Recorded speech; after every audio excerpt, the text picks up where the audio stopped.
In fact अगर हम ये याद करने की कोशिश करें कि हमने पहला शब्द कैसे बोला था, how did we learn language, हम आज अगर कॉन्शियसली इसको याद करने की कोशिश करें तो वो नहीं कर पाता।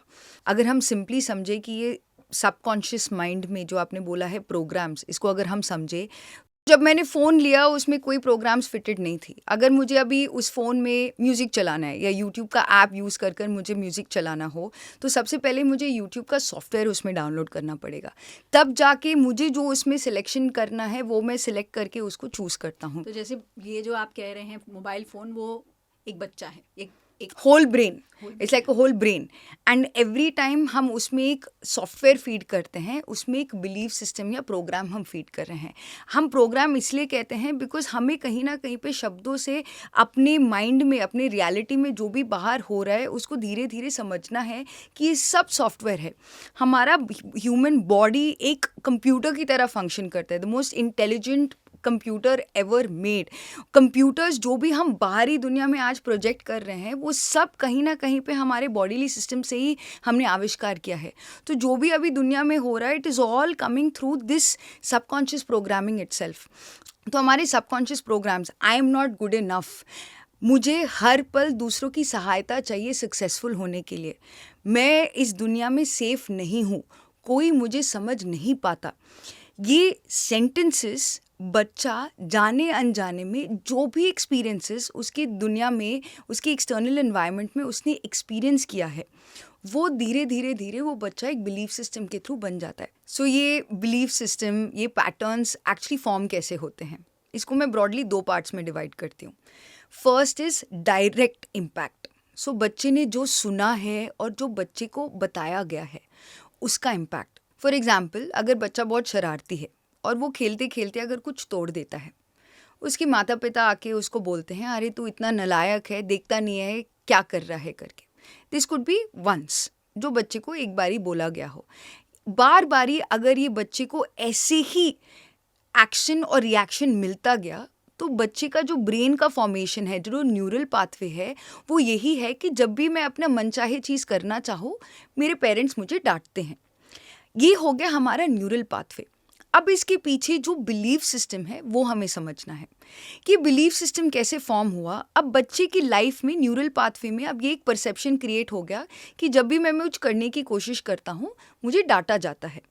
अब वो एनवायरनमेंट में भी यही देखना शुरू करता है, वो अपना अटेंशन और अवेयरनेस में भी वही देखना शुरू करता है, which is the second aspect of it, जो वो ऑब्जर्व करता है बच्चा। सो जो फर्स्ट पार्ट हुआ, जो डायरेक्ट इम्पैक्ट हुआ बच्चे के ऊपर, और जो दूसरा पार्ट है जो बच्चा ऑब्जर्व करता है। बच्चा क्या क्या ऑब्जर्व करता है ऑलरेडी, बिकॉज कहीं ना कहीं पे ये एक्शन रिएक्शन का चल ही रहा है बच्चे के माइंड में, वो ऑब्जर्वेशन, अपना अवेयरनेस और अटेंशन उन चीज़ों को के ऊपर देखने लगता है। हम भी एक प्रोग्राम के थ्रू फॉलो करते हैं। तो आपके पेरेंट्स जो आपके साथ कर रहे हैं, आपके टीचर्स, आपके एक्सटर्नल एनवायरनमेंट में आपके दादाजी दादी, आपके घर वालों के साथ कैसे ट्रीटमेंट हो रहा है, माता पिता आपस में किस रिलेशन को मेंटेन करते हैं, वो सारी चीज़ें भी बच्चा ये एक्शन रिएक्शन को स्टडी करता रहता है। और वो जो ऑलरेडी एनवायरनमेंट में एक बिलीफ सिस्टम इम्पोज किया जा रहा है जिसकी वजह से एक एक्शन रिएक्शन का तालमेल चल रहा है, वही energy in the form of a belief system the बच्चा स्टार्ट्स टू डाउनलोड। ना how does this play out when the बच्चा बिकम्स अडल्ट?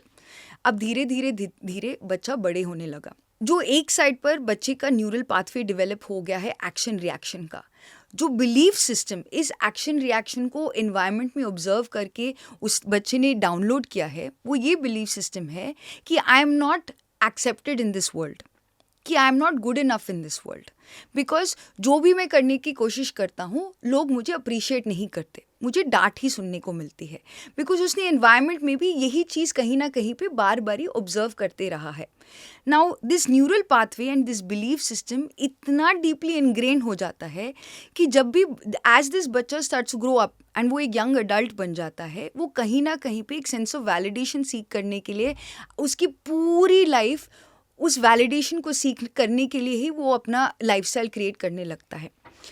अगर आप राइट नाउ स्टॉप करके ये देखना चाहें कि आपके जीवन में कौन से बिलीफ सिस्टम्स, कौन से प्रोग्राम्स ऑपरेट कर रहे हैं, आप ब्रॉडली आपकी लाइफ को 2 कैटेगरीज में डिवाइड कर सकते हैं। एक जो बिलीफ सिस्टम्स जो आपके सबकॉन्शियस में जो प्रोग्राम्स है जो आपके कॉन्शियस माइंड के साथ कोरिलेट करके एक ब्यूटीफुल रियलिटी क्रिएट कर रहे हैं। For example, I am hard working, your conscious mind is driving you to be hard working, और आप उसके रिलेटेड जो डिजायर्ड रिजल्ट्स पाना चाहते हैं वो पा रहे हैं। दूसरा, जो चीज़ें आप बहुत मेहनत कर रहे हैं, आप करना चाह रहे हैं, आप अचीव करना चाह रहे हैं, बट जो आपकी डिज़ायर्ड डेस्टिनेशन है, जो जिस मंजिल पे आप पहुंचना चाह रहे हैं, वहाँ पर नहीं पहुंच पा रहे हैं। अगर आप जिस रिजल्ट्स को अचीव करना चाह रहे हैं वो अचीव कर पा रहे हैं, those are your empowering believes. वो बिलीव्स हैं जो आपके सबकॉन्शियस माइंड और आप कॉन्शियस माइंड दोनों सिंक में काम कर रहे हैं। और जो डिसएम्पावरिंग बिलीव्स होते हैं वो बिलीव्स होते हैं कि आपकी कॉन्शियस माइंड कुछ चाहती है बट आपका सबकॉन्शियस माइंड उसको सपोर्ट नहीं कर रहा। उस सिचुएशन में आपको कहीं ना कहीं पे कॉन्फ्लिक्ट फेस करना पड़ रहा है। क्लासिक केसेस, बहुत सारे मैनिफेस्टेशन वीडियोस में लोग कहते हैं I am abundant, I am healthy, I am happy, I am peaceful करके हम बार बार ही कॉन्शियस माइंड में ये बार बार ही दोहरा रहे हैं।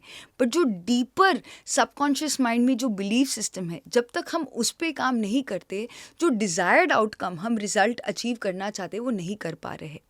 So the example that I gave of that बच्चा जो जिसके इन्वायरमेंट में उसने बार बार यही देखा कि और एक्सपीरियंस किया और वो बिलीफ सिस्टम उसने डाउनलोड कर दिया कि I am not accepted in this world.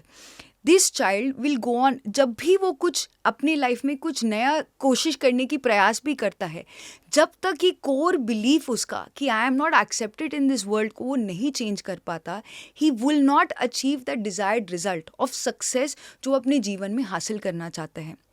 Which is very important to understand. अगर आप अपने जीवन में कुछ भी मैनिफेस्ट करना चाहते हैं, it is not just in your conscious mind, जो आप योर न्यूरल पाथवे को चेंज करके आप अपने ब्रेन को रिवायर करना चाहते हैं, सिर्फ उससे ही नहीं होगा।